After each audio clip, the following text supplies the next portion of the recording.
Nous commençons par la loi numéro 26/017 du 30 juin 2026, modifiant et complétant la loi numéro 17/001 du 8 février 2017 fixant les règles applicables à la sous-traitance dans les secteurs privés.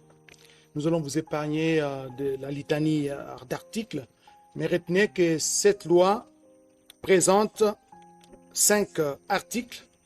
L'article 1er concerne les dispositions modifiées. L'article 2 consacre les nouvelles dispositions insérées. L'article 3 porte sur la disposition transitoire. L'article 4 prévoit la disposition abrogatoire et l'article 5 fixe l'entrée en vigueur de cette loi. Prenons par exemple la constatation et des poursuites. À l'article 30 du EDECI, l'action publique est exercée par les ministères publics. L'action administrative pour l'application de la législation sur la sous-traitance est exercée par l'autorité de régulation de la sous-traitance dans les secteurs privés. Article 3, toutes les autorisations d'exercer les activités de sous-traitance dans les secteurs privés délivrées antérieurement à l'entrée en vigueur de la présente loi restent valides jusqu'à leur échéance respective et sont abrogées toutes les dispositions antérieures contraires à la présente loi. Article 5. La présente loi entre en vigueur à la date de sa promulgation faite à Kinshasa le 30 juin 2026. Félix Antoine Tshisekedi Tshilombo, pour copie certifiée conforme à l'original, le 30 juin 2026, le cabinet du président de la République, Anthony Kinzo Kamole, directeur de cabinet. Loi numéro 26/018 du 30 juin 2026 sur les contenus locaux en République démocratique du Congo. Cette loi s'articule autour des 6 titres suivants: des dispositions générales, du cadre institutionnel, des objectifs, de principes, des obligations et des mécanismes du contenu local, des mesures incitatives, du contrôle des sanctions administratives et pénales, des dispositions abrogatoires et finales. Plusieurs articles également dans cette loi, je vous en épargne la lecture, mais prenons par exemple l'article 37.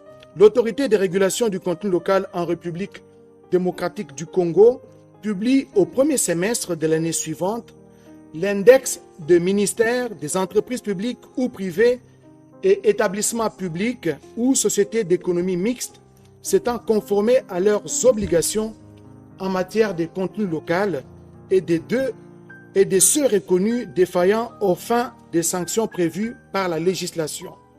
Article 38.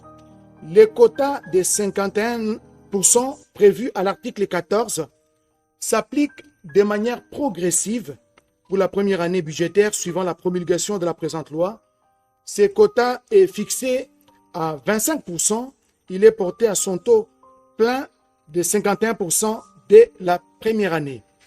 Des dispositions abrogatoires et finales. Sont abrogées toutes les dispositions antérieures contraires à la présente loi. La présente loi entre en vigueur 6 mois après la date de sa promulgation.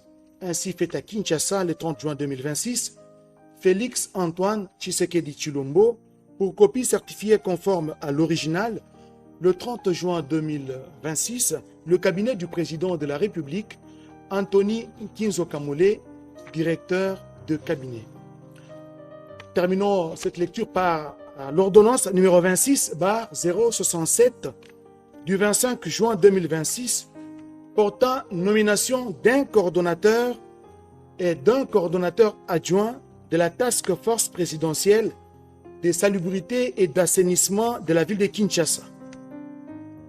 Le président de la République, vu la Constitution telle que modifiée par la loi numéro 11/002 du 20 janvier 2011 portant révision de certains articles de la Constitution de la République démocratique du Congo du 18 février 2006, spécialement ces articles 79, alinéas 3 et 81, vu l'ordonnance numéro 26/0066 du 25 juin 2026 portant création, organisation et fonctionnement de la Task Force présidentielle des salubrités et d'assainissement de la ville de Kinshasa, considérant la nécessité de doter la Task Force présidentielle des salubrités et d'assainissement de la ville de Kinshasa d'un coordonnateur et d'un coordonnateur adjoint, vu la nécessité et l'urgence, ordonne.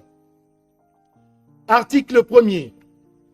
Sont nommés aux fonctions spécifiées en regard de leur nom pour la Task Force présidentielle des salubrités, d'assainissement et hygiène urbaine de la ville de Kinshasa, les personnes ci-après. 1. Le lieutenant général Jean-Pierre Kassongo Kabwik, coordonnateur. 2. Monsieur David Moukeba Kalengai, coordonnateur adjoint chargé des questions administratives et financières. Article 2. Sont abrogées toutes les dispositions contraires à la présente ordonnance. Article 3.